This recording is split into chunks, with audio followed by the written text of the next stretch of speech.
So are white pixels driving you crazy? Well, I have one word for you: customer service. Yes, that is one word. I would say that they were very friendly and answered my questions, and they said, yeah, that is a defect. You can return it. I was like, all right. But good news and bad news, they have discontinued the GPi Case 2W, and you're like, oh man. And yes, I know. But the good news is they make one that looks just exactly like this. And guess what they call it? They call it the GPi Case 2 without the W.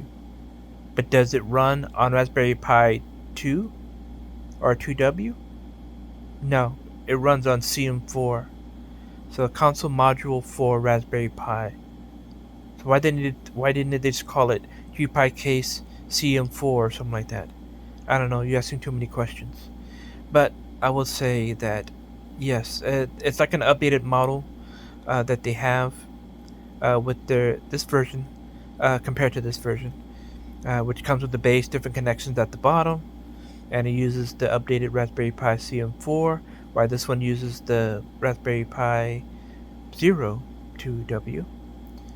So I just wanted to let everyone know my experience with that, and they're very nice. Like, well, they let me keep it, and they refunded it. So that was a big plus. That's very nice of them. I don't expect them to contact you like right away. Give them like 1 day to 3 days, and they'll get back with you. And they'll usually always respond to you and your questions. So that's good customer service.